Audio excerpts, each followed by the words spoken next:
दोस्तों इस वीडियो के माध्यम से हम आज जो 24 अगस्त को जो पेपर हुआ है फर्स्ट शिफ्ट का या मॉर्निंग शिफ्ट में जो पेपर हुआ है उसमें हम इस वीडियो के माध्यम से सिर्फ हिंदी के आंसर की डिस्कस करने जा रहे हैं। और इस पेपर में जो हिंदी के क्वेश्चन स्टार्ट हुए वो 76 नंबर क्वेश्चन से स्टार्ट हुए।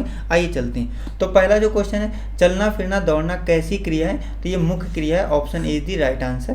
क्वेश्चन नंबर 77, 10 मुख में कौन सा समास है? तो बहुव्रीहि समास है, C is the right answer. Question number 78, गुड़ गोबर कर देना मुहावरे का उचित अर्थ बताइए। तो बना बनाया काम बिगाड़ देना बहुत ही सरल मुहावरा है ये।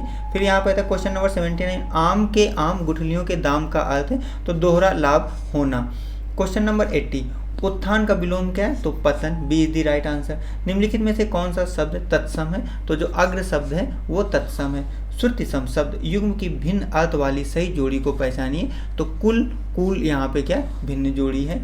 क्वेश्चन नंबर 83, निम्नलिखित शब्दों में से एक का अर्थ स्त्री है? तो अंगजा का अर्थ क्या है? स्त्री है। क्वेश्चन नंबर 84, महान शब्द का स्त्रीलिंग क्या होगा? तो महती, ये D is the right answer. Question number 85, सन 2013 में मिलजुल मन उपन्यास के लिए साहित्यिक अकादमी पुरस्कार किसे दिया गया था? तो मृदुला गर्ग को दिया गया था। क्वेश्चन नंबर 86, निम्नलिखित में से कौन सा वर्ण महाप्राण का उदाहरण है? तो भा। क्वेश्चन नंबर 87, ओटना और औटना का अर्थ है? तो तरफ और लौटना, A is the right answer. Question number 88, निम्नलिखित में अवयव है या अव्यय है? तो क्वेश्चन नंबर सी आह। पीताम्बर में कौन सा समास है? तो जो पीताम्बर में समास है वो बहुव्रीहि समास है।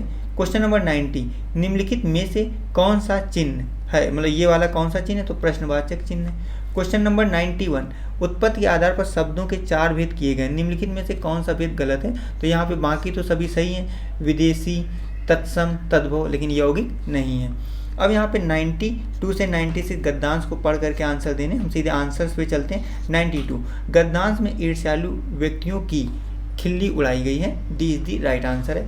फिर कह रहा क्वेश्चन नंबर, अपव्यय का क्या अर्थ होता है? तो फिजूल खर्च होता है। गद्यांश का उपयुक्त शीर्षक क्या होगा? तो ईर्ष्या यहाँ पे उपयुक्त शीर्षक होगा।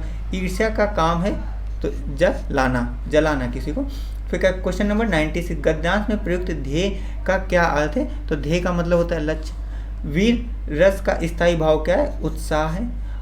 आंसू काव्य के रचनाकार हैं? तो यहाँ पे जयशंकर प्रसाद हैं। सुहाग के नुपुर के रचयिता हैं? अमृतलाल नागर। क्वेश्चन नंबर 100, दिए गए वाक्यांश के लिए एक शब्द होगा जो कहा ना जा सके, अकथ्य। क्वेश्चन नंबर 101, क्रिया विश्लेषण के प्रकार और उनके उदाहरण का निम्नलिखित में से कौन सा सही युग्म नहीं है?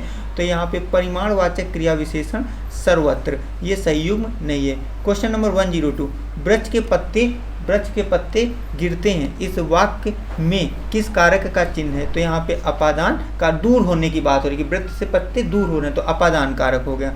103, मैं वहाँ होकर आया हूँ, वाक्य में अवयव शब्द कौन सा है? तो वहाँ अवयव शब्द है। तुमड़ी के शब्द के लिए साहित्य अकादमी पुरस्कार किस रचनाकार को दिया गया? तो बद्री नारायण को दिया गया। फिर करण कारक किस वाक्य में है? तो वह कलम से लिखता है, इसमें करण कारक का प्रयोग हुआ है। क्वेश्चन नंबर 106, निम्नलिखित में से वाक्य के शुद्ध रूप का चयन कीजिए। तो यहाँ पे पिछले सोमवार को स्कूल बंद था, ये शुद्ध वाक्य है। क्वेश्चन नंबर 107, निम्नलिखित वाक्यों में से कौन सा शुद्ध वाक्य है? यहाँ पे थोड़ा मुझे कन्फ्यूजन है, वैसे भाषा के मानकीकरण के लिए व्याकरण जरूरी है, ये शुद्ध वाक्य है, लेकिन इसको भी ये भी लग रहा है मुझे राम का दर्शन, तो इसको देखते हैं आयोग क्या मानता है। क्वेश्चन नंबर 108, निम्नलिखित में से एक विशेषण शब्द है? तो लघुता क्या है? विशेषण शब्द है। दैनंदिनी का पर्याय निम्न में से होगा? तो दैनिकी होगा। क्वेश्चन नंबर 110, श्रृंगार रस का स्थायी भाव है? तो प्रेम है। शीत का विलोम होता है? तो उष्ण होता है। फिर यहाँ पे आ रहा संभव है, यह वाक्य किस काल में? तो वर्तमान काल में। दोस्तों हमने यहाँ पे जितने भी हिंदी के क्वेश्चन पूछे गए थे उन सभी को हमने इस वीडियो के माध्यम से डिस्कस कर दिया। इससे पहले हमने जीएस के आंसर की अपलोड किए, वहाँ से जाके आप अपने जीएस के क्वेश्चंस को भी मिला सकते हो।